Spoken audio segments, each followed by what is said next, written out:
protest happening as major news breaks in the case of George Floyd's death. All 4 officers now face charges. Derek Chauvin, the officer whose knee was on Floyd's neck, is now facing a more serious second-degree murder charge. The 3 other Minneapolis police officers are now also facing charges. All 4 officers have been fired from the Minneapolis Police Department. News 8's Lindsay McComel kicks off our live coverage of the protest that is happening in Grand Rapids tonight. We brought you live coverage. Lindsay, what's happening right now? Well, so we are about 15 minutes now beyond the scheduled end of today's protest. I'm going to step out of the way here. The crowd has dissipated a lot. We are at Sheldon and Fulton. The area just immediately surrounding GRPD headquarters actually has been blocked off, so there really ended up being 2 sections to this protest, where we are standing and where Leon Hendricks has been situated closer to the river. Now, this crowd at the beginning, around 4 o'clock, extended and really continuing through just about 30 minutes ago even, extended all the way up Fulton, some people even as far to the east as College Avenue. You can see here, though, the crowd has dissipated quite a bit. Earlier today, and really what people came here for, was a moment with the Grand Rapids Police Chief, Eric Payne. He has been asked several times now to take a knee with protesters. He did that this afternoon during this protest alongside the Kent County Sheriff, Michelle LaJoy Young, and other deputies, as well as other law enforcement as well. This is the moment that protesters have been asking for, to show that united front against police brutality, and in order to address the changes that need to be made in the city of Grand Rapids. Many protesters saying that George Floyd is something they're out here. They want justice for George Floyd, but it goes beyond him, because there are other George Floyds across the country and other systematic problems that need to be addressed, including here in Grand Rapids.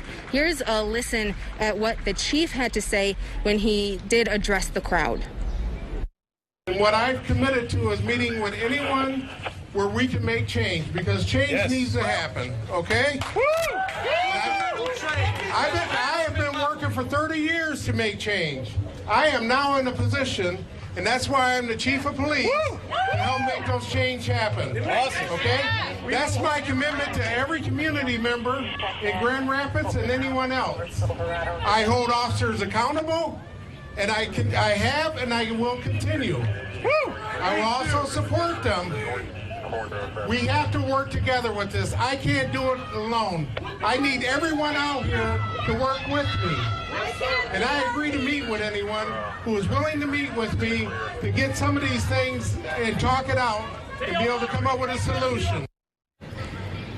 Now, we will remain here to see what ends up with the crowd that is still gathered. We'll keep an eye on it as well. Back to you. Okay, Lindsay McComel reporting live. Thank you.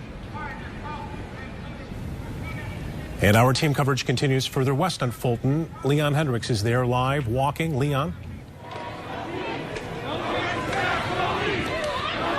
Hey, Brian, good evening to you. This protest has taken on a turn that is now outside of the plans that were in place. It's remained peaceful, but it is now marching, roving through the crowd. We're coming up. We're near the JW Marriott here on Pearl Street in downtown Grand Rapids. This all started on Fulton Street, and it was with this group of people that were gathered around that we heard Chief Payne speak to the crowd. We saw him take that knee, and it was indeed a powerful moment.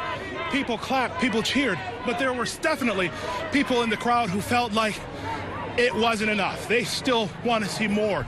And just before this took off, someone addressed the group that was gathered and used some expletives to say that they were just not satisfied. And then they said, let's march. And now we're moving through the streets of downtown Grand Rapids. This wasn't part of the plan that police had in place. So we've seen officers and bikes scrambling around, of course, trying to make sure that this crowd is safe as they move to the streets. Now, a short time ago, we did speak with City Manager Mark Washington about what he thought about the actions of the chief taking a knee and addressing this crowd.